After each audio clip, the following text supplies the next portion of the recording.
iHeart, get ready. Fantasy football is here. Welcome to the Scout Fantasy Show. ScoutFantasy.com is home to the Fantasy Football World Championships and the best players in the world. Real money winners giving their secrets to help you win. Now exclusively on iHeart. This is the Scout Fantasy Show with your host, the one, the only, Dr. Roto. Hey there, everybody. It's Dr. Roto. Get out the insurance cards. Get out the copay. The office is open, my friends. So a lot to talk to you about. Hope you guys all had a very happy holiday this past weekend. Spend time with your families. But now it's time to get back to baseball. Speaking of families, it is Mama and Papa Roto's anniversary today. Many, many, many, many years together. Many. Just goes to show you found the right person. It can really work. All right, I digress. Let's get back to fantasy baseball. I had my last draft, or auction actually, this weekend. It's my home league where I don't live in the home anymore. I live a few states away. The league is in New York, and I was on a phone in Florida. Let me just tell you something. I think I'm done with that. I really do. As much as I like my friends, and I do like them, if I can't be there in person, we better do an online draft, because doing it by the phone is really annoying. I'm just throwing it out there. People are whistling, people are talking. I can't even hear who's being bid on. Now, true, I'm getting older and I can't hear as well, but I'm like, who's that? What's that? Where's that? I don't know. And I didn't want to tell people to shut up every 5 seconds because that's annoying too. So I'm the one who's not there, right? But I just learned if you can't be at a draft, don't be in the league. I really feel that way. Or have your draft be an online draft or an online auction. That's fine too. Then we're all in the same disadvantage. But when some people are there, I can't see what people are doing. I can't see if they're scratching their nose or they're bidding. It's just an incredible disadvantage. And this year, there are a couple of people who absolutely mismanaged their money. And toward the end, so what I count on is I didn't have a lot of money coming into the draft. I had like $42. And I'm all right with that. And I'm waiting, right, to make plays and get guys. But toward the end of the draft, there were still teams with like $90 left. Well, how can I get anybody I want for $4 or $5 when some dude's got 90 and another guy's got 83? Because they didn't spend their money early enough like they should have. So it just was hard. It was a very hard, long, it was a 5-hour auction. I don't mean to complain. I'm just saying, I don't know if I like them as much as I used to. I like the fact that I can get players that I want, but I don't like the fact that people are all over the place with how they draft.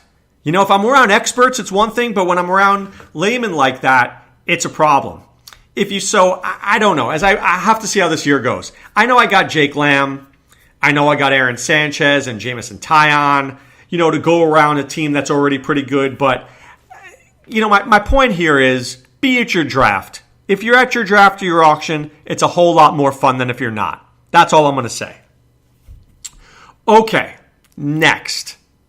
I've been getting a lot of questions from people already. Do I drop this guy? What should I do with this guy? Is it worth keeping Ryan McMahon? You drafted Ryan McMahon. There was a reason you liked him, right? You knew this could happen. So what are you going to do? Wait 2 or 3 games and cut him? Oh, it doesn't look like he's going to play. Well, it doesn't look like he's going to play yet, but maybe he will. Oh my God, he went 0 for 2. This guy sucks. This is fantasy baseball. Guys could go 0 for 20. That's what happens. Your guy's hitting 240, and then all of a sudden he's hitting 280, and you're like, what happened? Well, what happened was he got in a hot streak. When you're hitting the ball well, it looks like a grapefruit. When you're not hitting it well, it looks like a pea. So you have to be patient. If you drafted Ryan McMahon, it's because you thought that Ian Desmond was going to go to the outfield and McMahon is going to be the starting first baseman for the Rockies. And who's to say that won't happen? Maybe it just doesn't happen tomorrow. Not everything happens at your speed. Not everything happens because you want it to happen as quickly as it does. This is life, guys. You picked Ryan McMahon. Wait. Be patient. Impatience is a killer in fantasy sports. Happens in fantasy football all the time. Oh my God, this guy didn't do anything for me. I'm going to cut him. All right. You cut him because he went 1 for 21. Maybe the cornerback covering him was good. Maybe the next week he goes 6 for 80 and you just dropped him. Now, if it's 5 or 6 weeks and the guy sucks, so be it. If it's now the end of April and Ryan McMahon is still on the bench, then let's have a conversation. It's April 2nd. What are we conversing about? Give it time. You know, April is a time where guys come up, guys play, guys start the season. They come up from spring training is what I meant to say, not from the minor leagues. Who knows what happens? Everybody plays a little bit. Maybe some guys play more. Rotations get set. Now all of a sudden, it's now May. The team is not doing well. Well, maybe the guy who was playing more in April isn't going to play so much anymore. Now it's June. Now the team is really stinking, and the team is saying to themselves, well, Super 2's passed. Let's bring this guy up. Let's see what he can do. You cut him, though, in May because you were impatient. Put the guy on your reserve squad and wait. That's what you do. Put the guy in your reserve squad and wait. Now, if you tell me you have a short bench, well, so be it. But you hold him as long as humanly possible. And who are you going to pick up instead? Some guy? You're going to pick up Gerardo Parra? Gerardo Parra's best day is 10 home runs and 10 stolen bases. That's him on a good day. Don't you want Ryan McMahon? Aren't you better off holding it? Aren't you better off holding the player? Think it through, guys. Don't be impatient. Your impatience will cost you a fantasy league. It will. I see it happen all the time. And then, here's what happens. I did this myself. Years ago, I drafted Roy Oswalt. And I had him for $1. But I didn't think he was coming up. Didn't look anything like that. And I cut him. All of a sudden, the next week he came up again. Who had been on him in Fab? Me. Why? I had to spend on him. Because I wasn't patient. Because remember, any guy you drop Ryan McMahon now. First of all, if somebody in your league can pick him up, he will. Secondly, maybe they can't. Now he comes up next week because Ian Desmond, pulls an oblique muscle. Not like that couldn't happen in fantasy baseball. How much is he going to go for? $700. Now to get him, you have to waste all your fab when you could have just held on to the guy. Think it through. Be slow and steady. Tortoise and the hare. The hare doesn't win in fantasy baseball. The tortoise does. As much as you may not want to hear that, it's true. Fantasy football, the hare may win more. Right? You go up 6-0, you're 6-0, you got a shot. Probably going to make your playoffs. In baseball, look, do you know how many times I've been the worst team in the month of April only to come back and win a league? So many times. I'm in 13th place in the league. I'm not worried about it in April. I'm worried about it July 4th, but I'm not worried about it in April. So just chillax. All right, a couple of things I'm seeing here right now. One, Joe Musgrove on the 10-day DL with a shoulder injury. Not good. Nelson Cruz might go on the DL. Watch that closely. If you play him this week and he goes on the DL Tuesday, you lose him for the week. That's going to suck. So watch that. Be very careful there. Okay? The Yankees home opener postponed due to snow. It's April. Can't believe it's still snowing up north. One of the reasons why I live in Southwest Florida, by the way. All right, let's talk about a couple of things I saw this weekend. One, how good is Jose Berrios? I told you this guy was good. This guy is very good. Sometimes it takes players longer than others to get right. Berrios is ready to be a star. Lock it in. Now, I know it was against the Orioles. I get it. But some players, especially pitchers, it takes time. Once again, impatience. We think that Berrios is so good in the minor leagues, and then when he comes to the majors, we have the same expectations. Well, baseball players are better in the major leagues. Calm down. Relax. Let the kid pitch. He's going to be really good this year. How about Jared Cole? How good is he? Seriously, how good is he? This guy's a really good player. This guy's a really good player in a perfect spot. Goes from the Pirates. Now think of this. He's in the Pirates. The Pirates don't know what they're doing. Are they winning? Are they losing? Are they giving up? They don't even know. They want to trade McCutchen. They want to trade Cole. Cole's there. He's miserable. Now you trade him to the Houston Astros? Hello?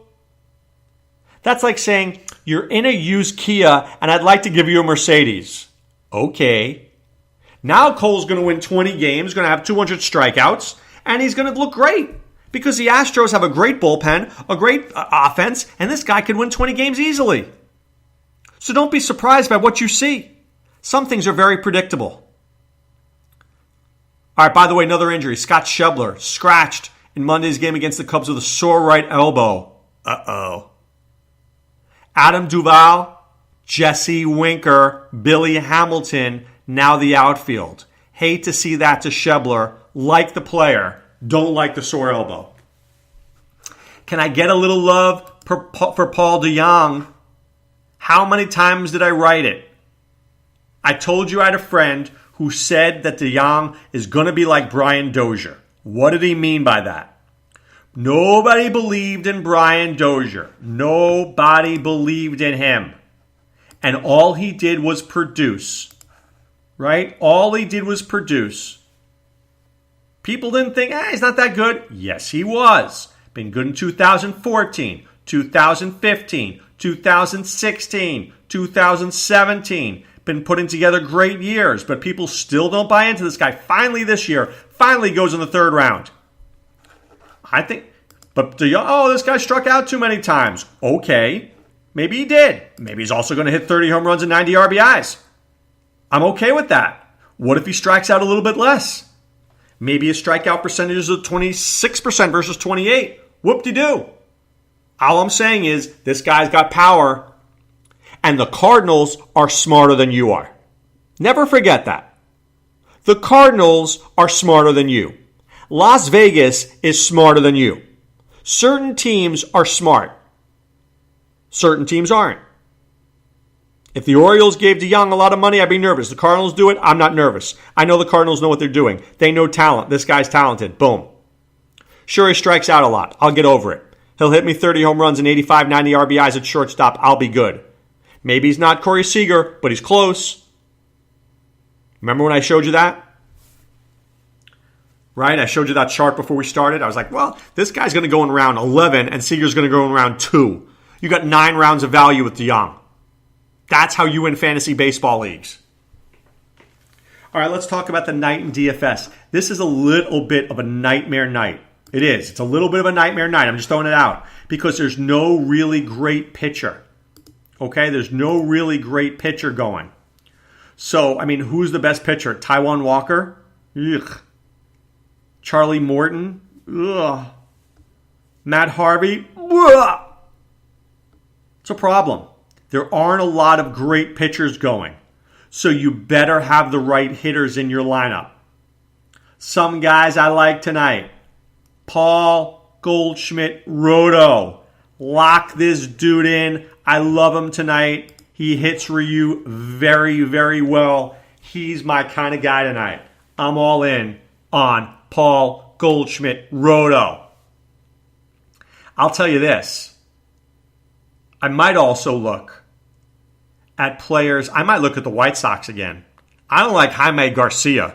I don't trust Jaime Garcia. And the White Sox are pretty good against lefties. Could this be another Matt Davidson, Avisail Garcia, and Jose Abreu night? Just saying. It might just be. Maybe a little Timmy Anderson. Just throwing that out there. And conversely, I may stack this whole game there. I don't like Ronaldo Lopez. You think he's making it past the 4th inning? The Grandy Man can, and Solarte and Donaldson. This just might be a nice little game right here for the Blue Jays to do well. So keep your eye on this game, and also just know that Vegas has this game at 9.5, so they expect a lot of runs there. So if you're looking for DFS plays, that's where I'm going. You know where else I'm going? ScoutFantasySports.com.